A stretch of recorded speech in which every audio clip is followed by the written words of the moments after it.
So dudes, welcome back to the Wanneroo channel. Hope everybody's doing good out there.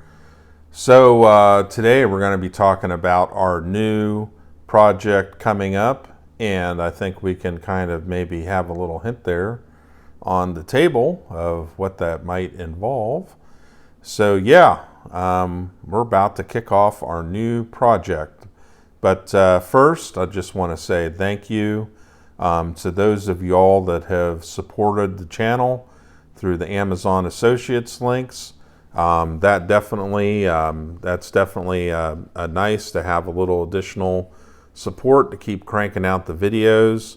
I'm having a lot of fun doing product reviews of gear that I like, and also doing some reloading stuff, and also too looking to get started doing a couple of gun reviews as well. That's going to be coming up, along with some other stuff with driving in cars.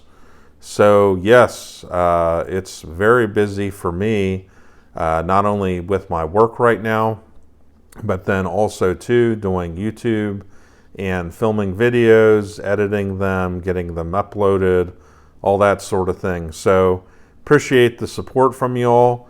Definitely, you know, with the views and the thumbs up and the comments, I enjoy all those. So, you know, your interaction also helps as well. YouTube, the way their algorithm works, they will recommend your video a lot of times if you get good feedback in the comments in terms of people leaving comments, you know, leaving thumbs up, different things like that. That's definitely a big help for the channel. And, you know, the more backup and support we get, the more it just allows me to expand and do more things and film more videos, you know. And so I hope a lot of this stuff is useful to you all out there, and you're getting a lot out of it. So our next project, right now I'm in the middle of wrapping up a 45 ACP project. So that should be coming to a conclusion here shortly. And this is going to be the next 300 Blackout project that we're doing.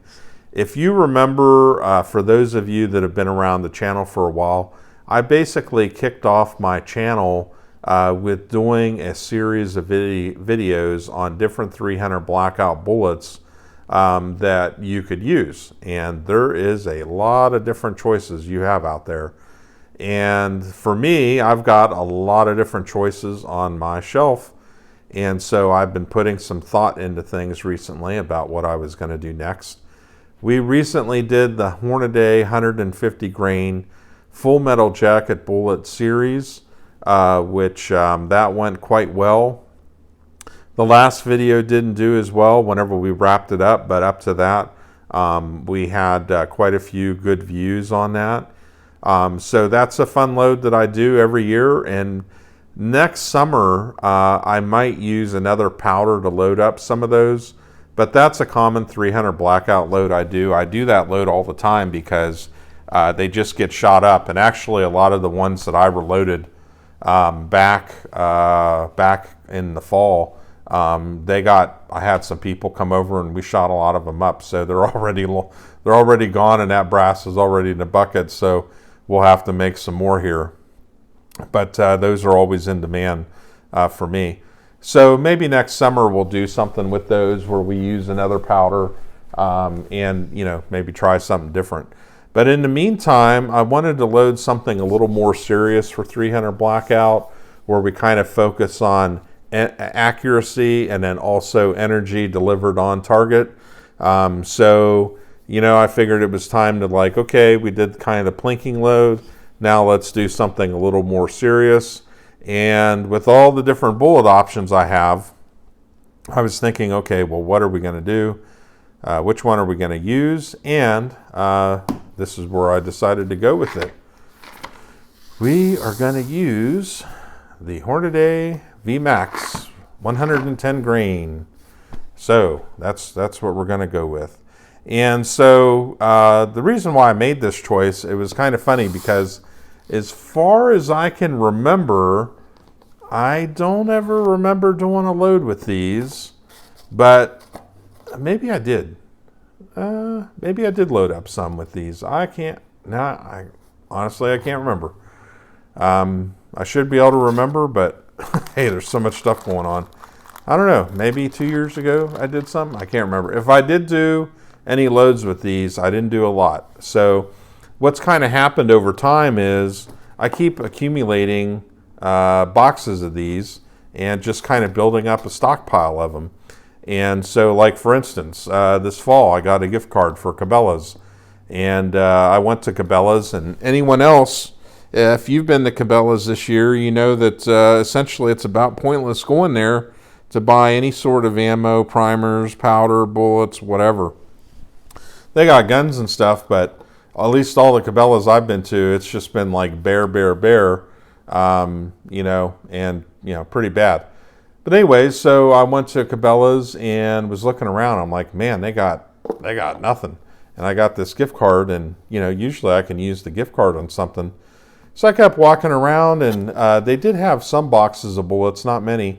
And I looked a little bit closer and saw the, you know, 2 of these boxes of the 110 grain Hornady VMax. And then plus, like I said, I've been accumulating other boxes of them over time. And so, you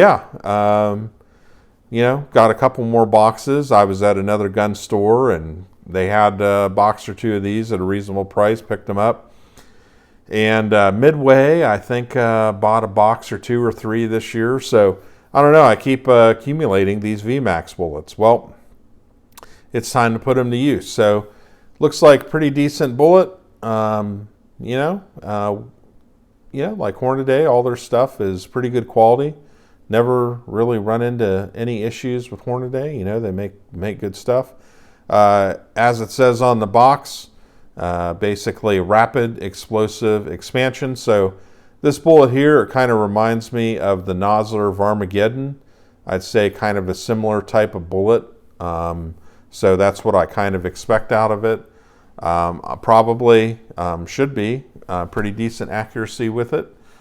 I know going back to whenever 300 Blackout kicked off, after it kind of evolved from 300 Whisper and became kind of more commercially accepted, and it was kind of getting its, kind of getting underway, I guess, about 10 years ago.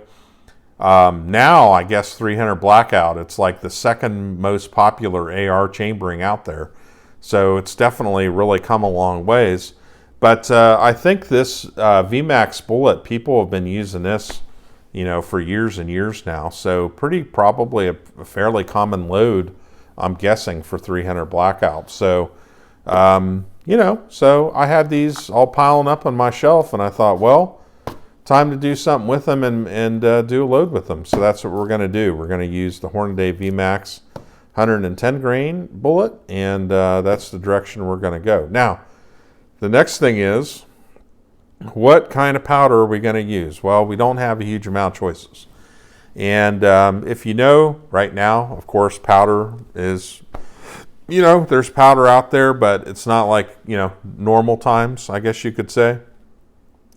So for me, I've got powder on my shelf going back years, different types of powder that I can use for 300 Blackout, stuff that I bought, years ago, 6, 7, 8 years ago, bought, quantities of it, so I'd have plenty on hand.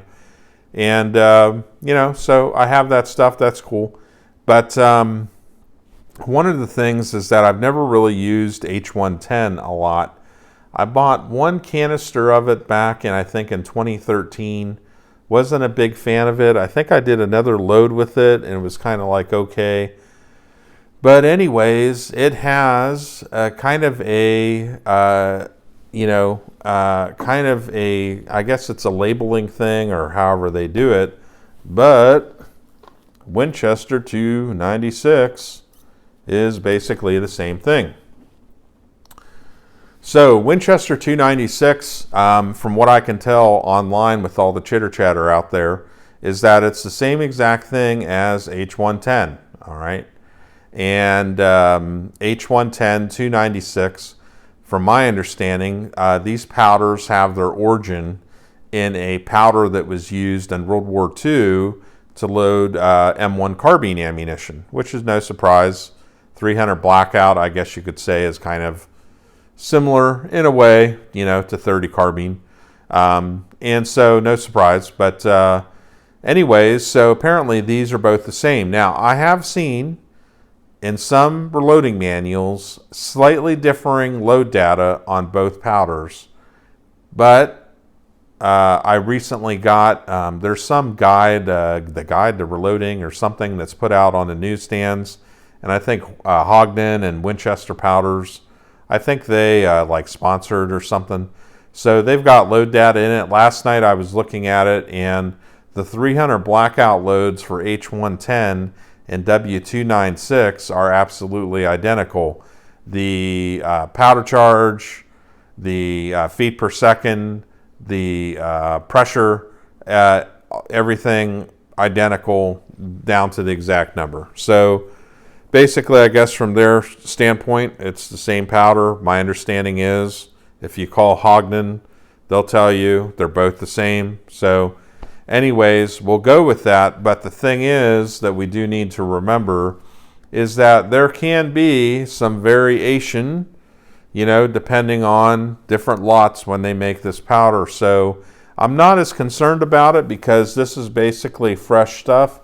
But, you know, I wouldn't go and mix this with H110 that I have that was made 8 years ago, you know. I'm basically just going to treat this kind of more as its own load. And like you do with all reloading, you start at the bottom and you work your way up, you know. So you don't start out at the max and then hope everything works out, because there can be, you know, some variations out there, and we always need to err on the side of caution when we're doing this stuff. You know, shouldn't be any big issues or anything like that. But you know, we're just kind of, you know, always having a bit of caution in mind when we do this stuff. That's the way I approach it. So I'm going to treat this, even though basically I've dealt with H110 before and all that, I'm just going to treat this as all brand new to me, and kind of go from the bottom with it whenever I do my loads, you know, to each his own. And then next up, so that's the powder we're going to use. The other thing with this, before we move on, I'll say is that I have noticed out there as I've been to gun stores, large and small. I've been to big box stores like Cabela's. Cabela's, like I said, they pretty much, I have not seen any powder this year at Cabela's at all. But different gun stores, I'm noticing that I can find Hornady powder. I can find this Winchester powder. I've not seen myself any of the Alliant powders that I can recall. If it wasn't a whole lot, but I don't recall seeing any. And then, you know, the Western, I think they're called the Western powders or the Accurate line of powders. The stuff, I've not used much of their stuff before, like the TAC and all that. Not seen any of that. I think I have some TAC rifle powder that I need to use for 7.62 NATO that I bought, I don't know, 2 or 3 years ago, and then it's just sat there. But anyways, so I haven't had a big amount of trouble finding other powder. And even though I'm kind of set on powder, if I see stuff at a decent price, like right now, I basically picked this up for just over $30 each. You know, I'll go ahead and grab it. Now, you compare back, I don't know, 4, 5, 6 years ago, you could probably pick this 296 up, I bet, for in the mid 20s maybe for a pound. But, you know, we obviously have to factor in Biden inflation. And so that, you know, the price of everything's gone up, especially on these. But anyways, then also for our brass, what are we going to use? Well, I'd already prepped some of this last winter, got it all clean, and got it all kind of ready to go. It's just been sitting there. And we're going to use Starline 300 Blackout brass. So the thing is with Starline 300 Blackout brass is that the case thickness is a little more in spec with Starline, and it's more consistent, I find. If the thing I found with a lot of the other converted 5.56, 223 brass is it just wild differences in case thickness, just when you're getting brass that has a background, you don't know, maybe it's been reloaded 10 times for all you know, or you have all these different manufacturers from all over the world making all this stuff. There are slight variations, there's going to be variations, plus the fact that maybe it's been fired a couple times, whatever it might be. And so it's not been a huge issue, but I have noticed with the 223 5.56 cut down brass that I've used that there is some kind of inconsistency there, to where the Starline just seems more consistent. So for a load like this, where I want that consistency, we're just going to go with the brand new Starline brass. The other brass that I have that's kind of a mix master of a bazillion different manufacturers and past histories and all that stuff, that brass I can use for my plinking loads, hey, whatever, But something like this where I want more consistency, I'm just going to go with the new Starline brass. So far when I've used it, no problems, works great, seems to do the trick. And so for me, when stuff works, it works. And that's what we're going to roll with. Next up, primers. Pretty much since the get-go for me, I've always used the number 41 primers, CCI. Apparently they have a little bit of a stouter cup. It's a slight little difference, I guess, compared to the regular primers to kind of mitigate any issues with the potential for a slam fire, which you don't really hear about much in AR-15s, but I guess technically it could happen. And I've heard about other manufacturers that have so-called soft primers where that maybe has been an issue. But anyways, so from the get-go with 300 Blackout, there may have been one time where I had some CCI standard small rifle primers. I think maybe years ago, I loaded some 300 Blackout with those. But anyways, I've just always used the standard mil spec number 41 primers, and that's what I've always gone with, and that's what I kind of intend to stick with. So, just kind of is what it is. Now, right now, in terms of availability with these, for me, I did the wise thing back in the good old days and basically picked these boxes up for $30 a piece. So I've got plenty of these for now, no issues at all. But, probably at some point, a couple years down the road, I'm going to need to replenish my stocks. And right now, you can find these. They are occasionally at different online vendors out there. When they do make them available, usually you can only buy 1 or 2 boxes at a time. Plus you have to pay hazmat and shipping. And so you're going to be probably, after you pay all that crap, you're going to end up with a box of these probably costing well over $100, okay? So the prices right now are pretty crazy on the primers. And it's one of those things where if you did not stock up previously when times were good, you're definitely going to have to pay the price now. So it's one of those things where if you need them, then you're just going to have to cough up the big money for it and pay the piper. What I'm hoping is that at some point we start to see some competition. I remember back when we had the previous ammo scare in 2013 into 2014, Cabela's brought in a huge amount of cellular and below primers from the Czech Republic. Small rifle primers, large rifle, small pistol, large pistol, all that. And they brought in just tons of them. You could go into Cabela's and they're just like shelves of these things. And a lot of times they had them on sale for $19.99. And the other thing is, at the time, I was able to get some 20% off coupons a couple times. So I was buying these up at like $16 a box. And I'm glad that I did. I'll just say that. So I'm hoping that, we start to see a bit of competition and more supplies coming in, and we start to see prices fall, because the prices they're asking for primers right now is just crazy. So it's even one of those things that, someone out there who's industrious or, can figure it out. I know probably you'd have to have all these ATF licenses and all this stuff, but, someone should almost, because primers, it's not like some sort of advanced technology. So if someone out there could figure out how to set up, or, some sort of a production line to make these, some little company, they'd probably do quite well. So, hopefully the primer situation will get a bit better and things will improve.